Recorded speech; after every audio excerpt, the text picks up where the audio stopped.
I will also share my story. We are two sisters. I am the younger one, she is the older one. Two opposites, two extremes.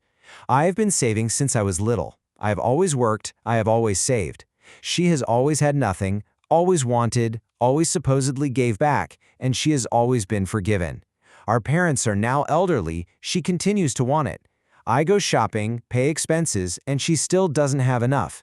We both work, we have families. She must have a bunch of new clothes, new bags, shoes, which she uses little and gives to our mother. This is where the first conflict arose, that mother does not refuse, but she will never use them. I do not want her home to turn into a closet. I don't know why she needs this pile of clothes, shoes, bags, what this obsession is, even though she is no longer in her first youth, but it is an obsession that does not stop. I have never complained, I have never wanted, I have always had enough money. I don't have piles of clothes, bags, shoes. I have a few, good quality ones, and I'm not obsessed with them and never have been. I'm surprised how a mature person can continue to ask their parents for pensions. I can't and won't understand that. Otherwise, they have an opinion on everything, give unsolicited advice, and whatever you can think of. We maintain diplomatic relations, but these actions have always stressed me out, and now even more so. Can your parents who live modestly, are used to saving, are pensioners, instead of helping them each other, continue to ask them for things? What is the reason for this? Why doesn't this thing stop? When I go to a clothing store, I don't just go into the warehouse. I rummage through every single hanger, rummage through the stands several times, make a big deal about discounts, and I generally have the feeling that this thing, besides being unhealthy, is also dangerous. Is it a problem or something normal? It's clear that we are different and I love clothes, but I'm not like that at all. Please advise. Thanks. First off, thank you for sharing this so openly. What really comes through in these words isn't just frustration. It's a really deep, profound exhaustion.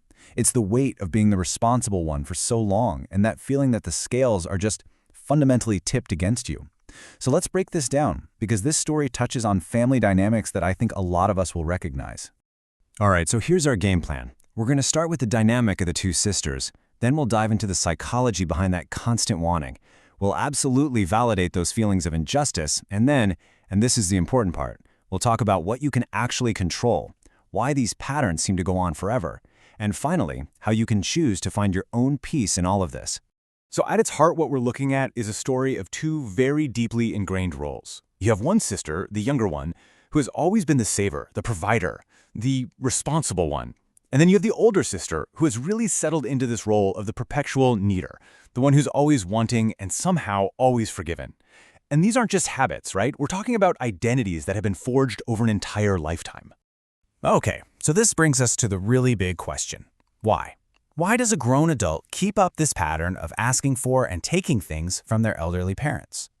It is so easy to just slap a label on it like selfishness and call it a day. But the truth is, the psychology behind it is usually way more complex than that. We really need to look past the surface-level judgment to get at what's actually driving this behavior. And you have to remember, these reasons aren't isolated. They often build on each other. It could be a pattern that was learned way back in childhood, where one kid was always the responsible one, and the other was the one who needs help. The behavior could also be a search for external validation. The new clothes and bags give a temporary hit of feeling worthy. Sometimes it's about trying to fill an inner emptiness, and very often, it's a way to manage difficult emotions. This leads us right into this idea of compulsive shopping. And this really highlights that it's not just about loving clothes. It's a pattern where the act of buying is used to deal with anxiety or stress. The purchase itself gives you this quick, fleeting high, a little moment of control or value, right before that underlying tension creeps back in. Now, think back to the story we started with. That description of the sister rummaging through every single hanger, the constant searching, just the sheer amount of stuff. All of that lines up perfectly with the signs of a compulsive pattern. It's not just shopping. It's almost like a mission, driven by some internal need that the purchase temporarily calms. Okay, let's pivot for a second, because understanding the sister's behavior is only one half of the equation. The other half, which is just as important, is your emotional experience. That feeling of injustice, the stress, the burnout, those feelings aren't just valid. They're the completely logical result of this imbalance. And that question just hangs in the air, right? Why do I always have to be the reasonable one? I mean, when you lay it out like this, it's pretty stark. On one side, you have a lifetime of saving, taking responsibility, and helping out financially. On the other side, A lifetime of receiving, facing zero consequences, and having the behavior constantly justified by the rest of the family. Is it any wonder this feels so unfair? It's like you're playing by one set of rules, and she's playing a completely different game. So, this is the real turning point. The million-dollar question. What do you do now? This is where we shift our focus away from trying to change other people and start managing our own participation in the whole thing. It's about figuring out where your influence truly ends and taking back your own well-being.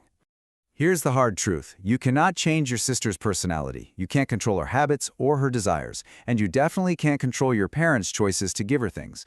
But, and this is a huge but, here's where your power is. You can change your own boundaries. You can decide how much emotional energy you're going to pour into this drama, and you can consciously choose to step down from your role as the family compensator, the one who's always cleaning up the mess. And this is such a powerful way to reframe it. When you set a boundary, maybe you say, I'll contribute what I feel is fair, but I'm no longer going to cover for my sister's spending. It's not about punishing anyone. It's about bringing balance back into your own life. It's about honoring your own effort and protecting your own peace of mind. So why doesn't any of this stop? Well, the answer is frustratingly simple, because the system works for your sister. Anyway, the way things are right now is effective. It gets her what she wants without any negative fallout, so there is absolutely no motivation for her to change a thing. Just look at this loop. It's perfect. Step 1, the sister wants something. Step 2, the parents give it. Step 3, there is zero consequences. And Step 4, the behavior is reinforced, which just makes it more likely to happen again. Unless something interrupts this cycle, there's absolutely no reason for it to ever stop. It just feeds itself. So all of this brings us to the real goal. The path forward isn't about launching some grand campaign to fix your sister or to control your parents. The true mission here is for you to find your own sense of calm and well-being, completely separate from their choices. You know, peace often arrives the moment we finally accept that we're not responsible for managing the behavior of other adults. Your job is not to be the family accountant or the corrector, and letting go of that role, it is unbelievably freeing. It allows you to redirect all that energy back to your own life, your own family, and your own happiness. So I want to leave you with this one final thought. Just project this situation into the future. If nothing changes 10, 15, even 20 years from now, how do you want to feel? Do you want to still be feeling this stressed, this exhausted, this resentful? Or do you want to feel at peace, knowing you set the boundaries you needed and you took control of the only thing you ever truly can, your own emotional well-being? Because that choice ultimately is yours.